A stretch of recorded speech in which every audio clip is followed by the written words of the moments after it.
Aujourd'hui, nous allons parler du divorce. Oui, c'est un sujet sensible parce qu'il touche la douleur, la culpabilité, la honte sociale, mais aussi la reconstruction humaine. Le divorce est-il réellement un échec? Point d'interrogation.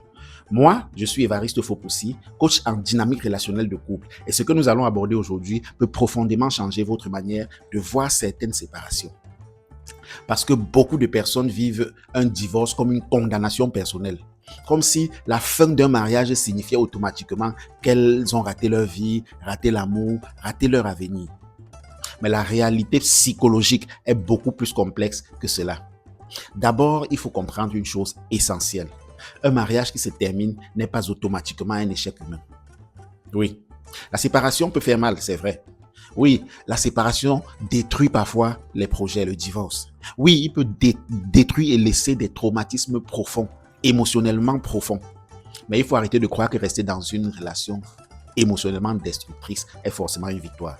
Certaines personnes restent mariées juste pour sauver l'image du couple, alors qu'à l'intérieur, il n'y a plus de paix, plus de respect, plus de sécurité émotionnelle. Parfois même, il n'y a même plus de dignité. Et beaucoup d'enfants grandissent dans des maisons où les parents vivent ensemble physiquement, mais sont déjà séparés émotionnellement depuis des années. Il existe des mariages où la violence psychologique détruit lentement une personne. Des mariages où l'humiliation devient quotidienne.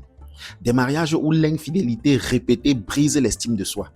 Des mariages où la peur remplace l'amour. Des mariages où l'un des partenaires s'éteint tout simplement progressivement. Dans ces situations, partir n'est pas toujours un échec. Parfois, partir devient une question de survie émotionnelle. Maintenant, il faut faire attention. Il faut aussi être équilibré parce qu'aujourd'hui, certaines personnes banalisent énormément le divorce. Au moindre conflit, à la moindre frustration, à la moindre difficulté normale du couple, certaines veulent déjà divorcer. Or, un mariage traverse naturellement des saisons difficiles. Il y a des périodes de fatigue, des périodes de crise financière, des périodes de distance émotionnelle, des périodes où la communication devient compliquée, des périodes où deux personnes doivent réapprendre à se comprendre à zéro. Et beaucoup de couples auraient pu se reconstruire si les deux partenaires avaient accepté de travailler sincèrement sur eux-mêmes. Donc, il faut éviter les extrêmes. Tout supporter au nom du mariage peut devenir destructeur, mais abandonner au moindre problème empêche aussi la maturité relationnelle. Le vrai sujet est donc celui-ci. Pourquoi est-ce que le divorce arrive? Parce que très souvent, le divorce n'est pas le problème principal.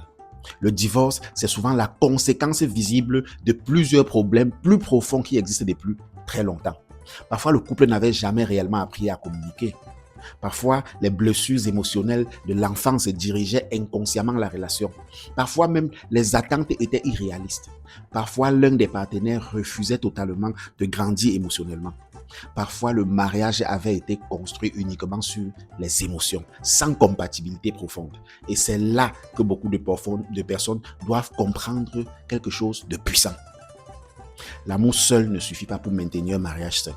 Un mariage solide demande aussi de la maturité émotionnelle, de la discipline relationnelle, de la responsabilité, de la capacité à gérer les conflits, du respect, de l'écoute et surtout la volonté mutuelle de construire ensemble. Parce qu'un couple ne se détruit presque jamais en un seul jour. La destruction est souvent progressive. Ce sont des petites blessures ignorées, les frustrations accumulées, les silences prolongés, les humiliations répétées, le manque de considération, la distance émotionnelle, l'absence de réparation après les conflits. Et un jour, l'un des deux partenaires finit par être émotionnellement épuisé. Maintenant, parlons aussi des conséquences psychologiques du divorce. Après une séparation, beaucoup de personnes traversent plusieurs phases. La colère, la culpabilité, la tristesse, la peur de recommencer, la perte de confiance, parfois même une crise identitaire. Certaines personnes ont l'impression d'avoir perdu du temps. D'autres ont peur du regard des gens.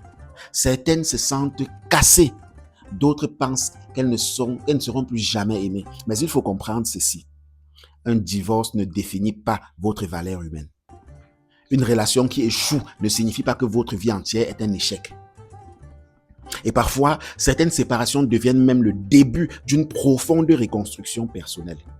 Certaines personnes découvrent enfin leur vraie valeur après des années de destruction émotionnelle. Certaines apprennent enfin à poser des limites. Certaines guérissent des dépendances affectives. Certaines comprennent enfin leur schéma relationnel toxique. Certaines deviennent émotionnellement plus matures après avoir traversé cette douleur.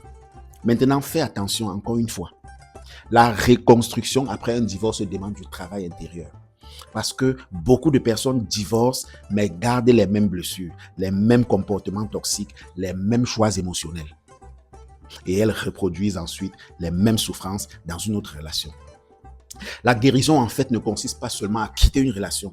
La guérison consiste aussi à comprendre ce qui doit être réparé à l'intérieur de soi. Et cela demande parfois de la thérapie, de l'introspection, de la responsabilité émotionnelle, du pardon et beaucoup de maturité psychologique. Alors finalement, le divorce est-il un échec? Point d'interrogation. Dites-moi en commentaire. Moi, ma réponse est nuancée. Oui, c'est toujours douloureux quand une union se brise. Oui, il y a souvent des rêves détruits. Oui, certaines séparations auraient pu être évitées avec plus de maturité et de travail relationnel. Mais non, le divorce n'est pas automatiquement un échec humain. Le véritable échec serait parfois de rester dans une relation qui détruit totalement votre paix mentale, votre dignité, votre sécurité émotionnelle ou alors votre santé psychologique. Et le véritable succès n'est pas seulement de rester marié longtemps. Le véritable succès est de construire une relation saine, équilibrée, respectueuse et émotionnellement sécurisante. Parce qu'au final, un mariage ne se mesure pas uniquement à sa durée, il se mesure aussi à la qualité humaine de ce que deux personnes ont construit ensemble. Si cette vidéo vous parle, abonnez-vous, partagez-la autour de vous et dites-moi en commentaire une fois de plus, selon vous, vaut-il mieux rester dans un mariage malheureux pour préserver l'union ou alors partir pour préserver sa santé émotionnelle? Point d'interrogation. Retiens une chose et répète cela chaque jour en toi. L'amour ne te détruit pas. Ce qui est en train de te détruire n'est pas de l'amour.